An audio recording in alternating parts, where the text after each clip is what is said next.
É fascinante visualizar a cena. Sabe, o ar no pátio do templo em Jerusalém tá denso, quase cortante. O clima lá devia estar super pesado. Exatamente. E a gente está no epicentro religioso da época, um lugar de extrema reverência, né?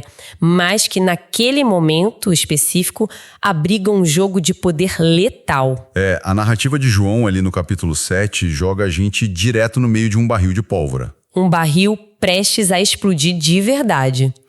A missão do nosso estudo de hoje é justamente compreender esse fluxo de tensão no templo. Isso mesmo.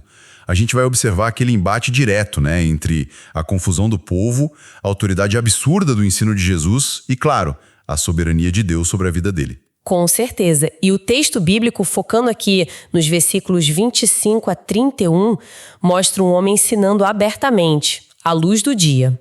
E esse homem é Jesus. E o detalhe que deixa a situação com um clima quase de cinema, digamos assim, é que existe um complô claro e conhecido por todos ali para eliminá-lo. Pois é. A ameaça de morte não é um boato distante, sabe? É uma realidade pairando sobre a cabeça de todo mundo. Todo mundo sabia. E mesmo assim, a voz dele ecoa pelas paredes do templo, as pessoas escutam e ninguém o detém. A tensão salta das páginas. O que torna esse registro histórico tão denso é justamente esse silêncio institucional, né? Diante de uma ousadia tão pública. Exato. As autoridades ficam paralisadas. Sim. E o que a Bíblia apresenta para nós nesse trecho é um verdadeiro estudo de caso sobre o comportamento humano e a cegueira espiritual. Nossa, cegueira espiritual define muito bem. Porque o embate inicial nem é físico, né? É um conflito direto entre a confusão das pessoas que se achavam profundas conhecedoras da lei. Os especialistas da época, né? Exato, os especialistas. Um conflito entre eles e a revelação inegável que Jesus faz sobre a sua verdadeira origem. A Escritura simplesmente expõe as rachaduras no sistema de crenças daquela sociedade. E é bem essa dinâmica sociológica e teológica que a gente vai desempacotar hoje aqui no nosso projeto Bíblia Acolhe, porque, né, melhor que entender é acolher. Com certeza. Então, vamos mergulhar direto no versículo 25. A Bíblia relata especificamente que alguns habitantes de Jerusalém começam a questionar a situação. E isso é um detalhe que muda toda a perspectiva. Muda mesmo, porque não são apenas peregrinos desavisados que vieram de fora da cidade para uma festa. Não, são os moradores locais. Isso. São as pessoas que conhecem os bastidores políticos, que sabem das intrigas do Sinédrio. Eles veem Jesus ensinando livremente e começam a sussurrar entre si. Eles ficam perplexos, né? Muito. A Bíblia diz que eles perguntam: não é este o homem que estão querendo matar? Eis que ele fala abertamente e ninguém lhe diz nada. Há uma perplexidade real aí. Eles estão assistindo às autoridades que normalmente são super implacáveis, né? Ficarem completamente mudas. Sem reação nenhuma. E aí eles dão um salto lógico curioso. A Escritura mostra que eles chegam quase a ironizar a própria liderança. Tipo, será que os líderes finalmente reconheceram que ele é o Cristo? Exato. Essa dedução da multidão revela o quanto a opinião pública estava fragmentada ali no pátio. Faz sentido, eles tentam achar uma justificativa racional para a inércia dos líderes. Sim, porque se as autoridades querem matá-lo, mas não fazem nada enquanto ele domina o espaço mais sagrado da nação, a única explicação lógica para eles naquele instante é que os líderes descobriram algo que não querem admitir. Só que essa faísca de raciocínio crítico da multidão dura pouquíssimo, né? Dura nada. A narrativa já avança para o versículo 27 e a Bíblia mostra eles mesmos sabotando essa teoria que acabaram de construir. E o mais irônico é que eles fazem isso usando a própria teologia deles como arma. Pois é. Eles dizem, mas nós sabemos de onde este homem vem. Quando, porém, o Cristo vier, ninguém saberá de onde ele é. Olha, eu confesso que encontro uma barreira lógica gigantesca nessa atitude. É meio surreal. Como assim? Pensa no contexto mais amplo do que essas pessoas estavam testemunhando, sabe? Elas viam milagres que quebravam as leis da natureza. Ah, sim. Viam cegos enxergarem, viam libertações. Exato. Elas ouviam um ensino que, segundo a própria Bíblia, tinha uma autoridade que os escribas não possuíam. Uma autoridade inegável. E aí, como é possível que uma multidão presencie tamanha demonstração de poder e, na hora de concluir quem ele é, Permita que um simples detalhe geográfico cancele tudo. O fato de saberem que ele vinha da Galileia, né? Isso, eles sabiam que ele era de uma família comum de Nazaré e usaram isso para invalidar todas as evidências visuais e auditivas. Isso soa como uma dissonância cognitiva levada ao extremo. E a dissonância cognitiva é a chave para entender esse comportamento mesmo. Porque a escritura não opera no vácuo. Ela reflete a cultura muito rigorosa do primeiro século. Tinha muita tradição envolvida. Muita. Existia uma tradição popular fortemente enraizada em interpretações rabínicas e até na literatura apocalíptica da época de que a origem do Messias seria um mistério absoluto. Então eles achavam que ele ia brotar do nada. Basicamente isso. Eles acreditavam que ele surgiria de forma repentina, quase mágica, sem que ninguém conhecesse os pais terrenos ou a cidade natal dele. Que loucura! Então o que a Bíblia se põe aqui é o peso paralisante da tradição. Quando eles julgam Jesus pelas aparências e por aquela convivência cotidiana, a familiaridade gera desprezo. O sotaque galileu, o fato de conhecerem a carpintaria. Sim, tudo isso se tornou um filtro pelo qual eles invalidaram o divino. Sabe, isso me lembra muito o comportamento de alguém que tenta avaliar a genialidade de uma obra literária complexa e monumental só lendo a contracapa. Nossa, é uma ótima analogia. Né? A pessoa pega um livro que tem o poder de mudar a vida dela, aí vê a foto do autor, lê onde ele nasceu, fecha o livro e decreta: eu já sei do que se trata, nem preciso ler. A multidão fez exatamente isso com a encarnação de Cristo.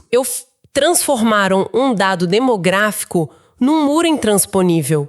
Eles tinham um roteiro pré-fabricado, sabe? De como Deus deveria agir. E como Jesus chegou com um roteiro totalmente diferente. Um roteiro marcado pela humildade, nascendo numa família comum. Exato. Eles simplesmente não souberam ler os sinais. A Bíblia mostra que eles exigiam um Messias que coubesse na caixa das expectativas que eles mesmos inventaram. E o perigo de tentar enquadrar o agir de Deus nessas expectativas humanas é que isso gera uma cegueira arrogante. Muito arrogante. Eles afirmavam com todas as letras: nós sabemos de onde este homem vem. E é essa falsa certeza que Jesus confronta de maneira fulminante logo em seguida. É o clímax do ensino ali. Sim. Nos versículos 28 e 29, a narrativa descreve que Jesus não responde com um sussurrinho apaziguador para acalmar os ânimos. De jeito nenhum. A Bíblia detalha que ele aumenta o tom de voz. Ele exclama no templo. É um discurso público, intencional e super confrontador. O texto bíblico diz que ele confirma que, de fato, eles conhecem a origem terrena e humana dele. Mas aí ele introduz uma ruptura gigante na lógica deles. Uma ruptura total. Ele declara: eu não vim porque eu, de mim mesmo, o quisesse, mas aquele que me enviou é verdadeiro, aquele a quem vocês não conhecem. Eu o conheço porque venho da parte dele e ele me enviou. Essa fala tem uma agressividade teológica, assim, impressionante. Demais. Vamos contextualizar o peso disso para quem nos ouve. Vamos. Imagina um funcionário no seu primeiro mês de trabalho invadindo a sala de reuniões do conselho de administração de uma supercorporação secular. Tá, imagina a cena. Ele olha para os fundadores, para os grandes diretores que construíram a empresa do zero e diz calmamente, mas com firmeza: vocês não entendem o negócio central desta empresa. Eu entendo, porque conheço quem realmente a fundou e vocês não fazem ideia de quem ele seja. Nossa, o cara seria expulso na hora. Com certeza. Mas guardadas as devidas proporções, é exatamente isso que Jesus faz no epicentro do judaísmo. É verdade. Ele olha para uma sociedade que baseia toda a sua identidade, tanto nacional quanto pessoal, no fato de conhecerem o Deus de Abraão e decreta: vocês não conhecem a Deus. Isso desestabiliza toda a estrutura de poder religioso ali do pátio. Desmonta tudo. A sua analogia ilustra super bem o choque do momento. E é interessante que muitos biblicistas protestantes, ao analisarem a cristologia de João, destacam exatamente a gravidade dessa denúncia. Uma denúncia muito séria. Jesus está publicamente desmascarando a elite religiosa e a multidão que segue essa elite. Ele não diz que eles entenderam mal um pontinho obscuro da lei. Não, ele diz que eles são totalmente ignorantes sobre a pessoa de Deus. Exato. A Bíblia expõe, de forma cristalina, que ter a liturgia correta, frequentar o templo e decorar os textos sagrados não é sinônimo de conhecer a Deus. Nossa, e essa é uma doença espiritual antiga, né? Muito antiga. Se a gente fizer um paralelo rápido, o profeta Isaías, lá no capítulo 29, versículo 13, diagnosticou esse exato sintoma. Ah, sim. A Bíblia diz ali que aquele povo honrava Deus com os lábios, mas mantinha o coração muito distante dele. Perfeito. É a mesma situação agora em João. Jesus reivindica, diante de um altar que tinha virado só um palco de aparências, a sua origem divina. A sua intimidade exclusiva com o Pai. Ele é o enviado de quem eles apenas falam, mas que, na prática, não conhecem. E a reação daquele povo a esse diagnóstico, obviamente, não é o arrependimento, é a fúria. A fúria cega. A Escritura não esconde as consequências de expor a hipocrisia humana. A gente chega no versículo 30 e a temperatura ali no pátio atinge o ponto de ebulição. A afirmação de que eles não conhecem a Deus desperta um ódio instantâneo, visceral. A Bíblia relata de forma bem seca e direta. Então quiseram prendê-lo. É o ápice da tensão. A multidão, ou pelo menos os líderes que estavam ali perto e seus simpatizantes, decide que já ouviu o suficiente e tenta calar aquela voz à força. Só que aí há uma frustração narrativa fascinante logo em seguida. O versículo continua dizendo: mas ninguém lhe pôs as mãos, porque a sua hora ainda não havia chegado. Esse detalhe é espetacular. Eu quero entender a mecânica disso. Como que uma multidão furiosa, com a intenção clara e os meios físicos ali para efetuar uma prisão, simplesmente não consegue colocar as mãos num único homem no meio de um pátio aberto. Essa é uma das engrenagens mais profundas da teologia do Evangelho de João. É? Sim. Quando a Bíblia diz que ninguém lhe pôs as mãos, a gente não precisa imaginar um campo de força mágico tipo filme de ficção, sabe? Nem uma paralisia física literal imposta sobre a multidão. Exato. Embora Deus certamente possa agir assim se quiser.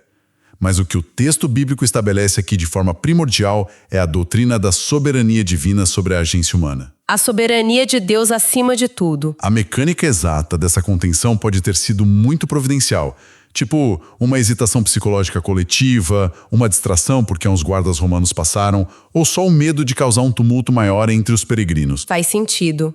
O meio prático pode variar, né? Isso. Independentemente de como aconteceu na prática, a causa primária que a Escritura apresenta é inegociável.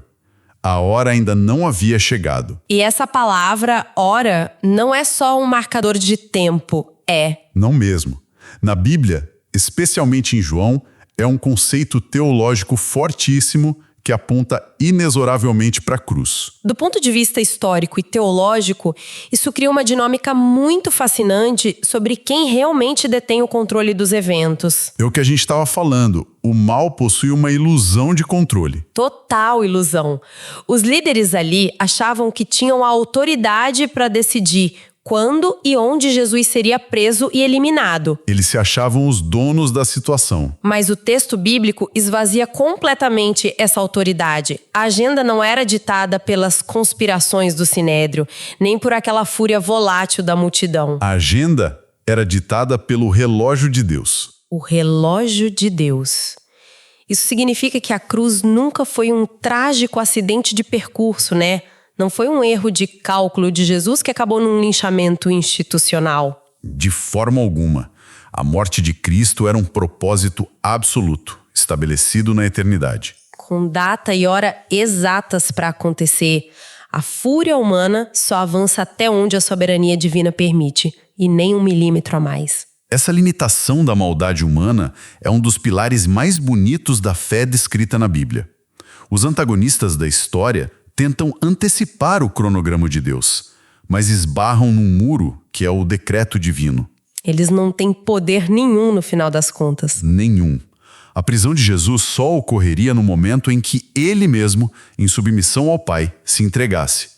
E o impacto dessa realidade soberana, operando ali no meio de todo aquele caos, gera respostas muito diferentes nas pessoas que estavam assistindo. O que nos leva justamente para a conclusão dessa nossa passagem, no versículo 31. Onde a Bíblia mostra a divisão. Isso. Depois de toda aquela fúria cega e da tentativa falha de prisão no versículo anterior, o texto revela uma divisão profunda. A Escritura apresenta que muitos dentre a multidão creram nele. A luz e as trevas operando exatamente no mesmo espaço geográfico. É incrível. E o que eu acho mais instigante sobre esse grupo que passa a crer é o fundamento da fé deles. Como assim o fundamento? A Bíblia registra a lógica que eles usaram, sabe? Não é uma fé cega, não é irracional ou baseada só numa emoção passageira ali do templo. Ah, sim.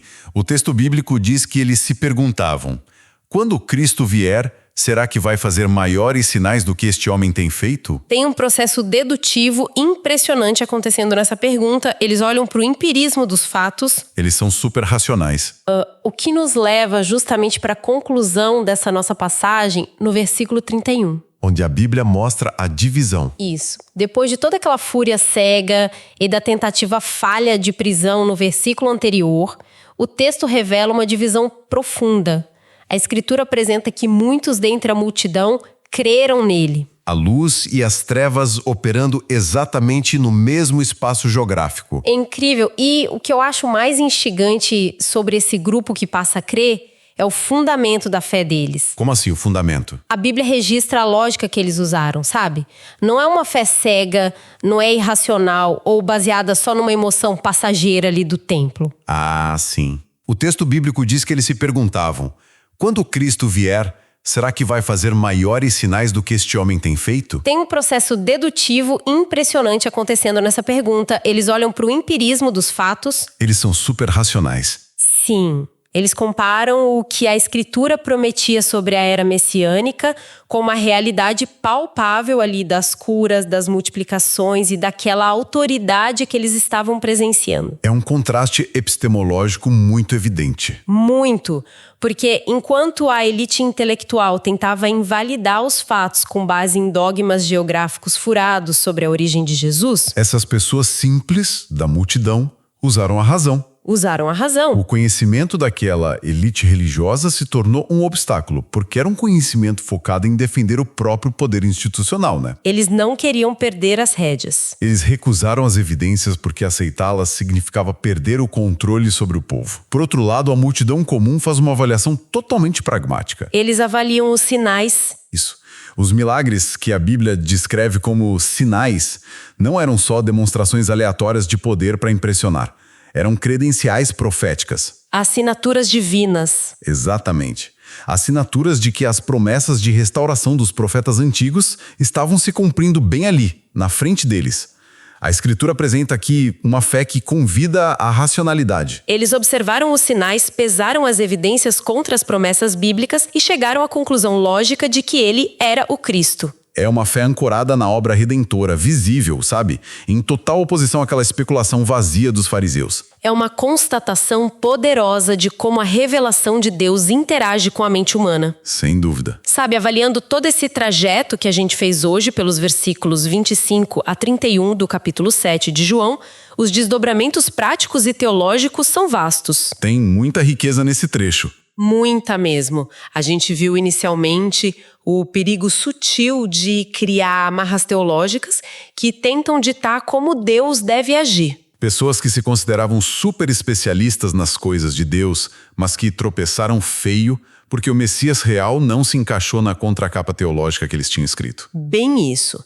E observamos também a denúncia corajosa de Jesus contra uma religiosidade de aparências, né? Aquela galera que domina todo o jargão do templo, mas desconhece completamente a essência do Pai. E no centro de tudo isso, a gente contemplou a imutabilidade da soberania de Deus, que o texto bíblico mostra de um jeito fantástico. Aquela hora que ninguém consegue prender ele. Exato. A fúria de uma multidão e as tramas dos poderosos são reduzidas a pó quando confrontam o cronograma divino. O relógio perfeito de Deus. A hora de Cristo estava sob a custódia do céu, demonstrando que a redenção não é um improviso, é um plano meticuloso. Maravilhoso. E por fim, a Bíblia nos lega a importância de uma fé responsiva, né? Aquela que observa as evidências que Jesus forneceu através dos sinais miraculosos e responde com uma confiança firme e lógica, A Escritura não pede um salto cego no escuro, mas uma rendição às evidências da luz. Perfeito. E isso nos leva a uma reflexão inescapável para os dias atuais.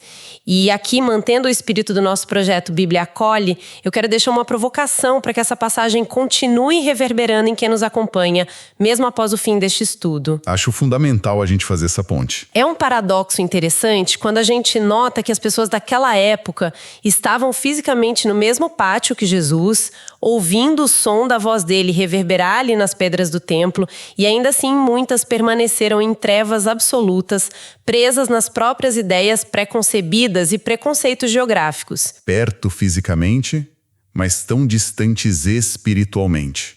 Isso. E a reflexão que fica é: se a proximidade física e o acesso à informação religiosa não foram suficientes para livrar aquelas pessoas da cegueira espiritual, que garantia a gente tem hoje de não estar repetindo o mesmo erro? É uma pergunta que incomoda no bom sentido. Sim, é para incomodar mesmo.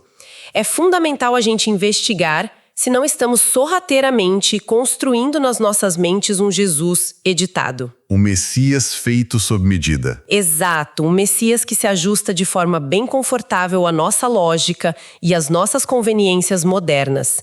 Porque a grande tragédia seria rejeitar o Cristo real, aquele que a Bíblia mostra que opera na soberania e no tempo dele, em favor de um Cristo imaginário que obedece ao nosso próprio cronograma. É um alerta poderosíssimo. A Bíblia permanece como o lugar seguro onde a gente encontra a verdadeira identidade do enviado de Deus. Que essa análise do Evangelho de João continue ecoando, sabe? Desafiando certezas rasas e convidando a uma compreensão cada vez mais profunda da Escritura. Até o nosso próximo mergulho no texto bíblico.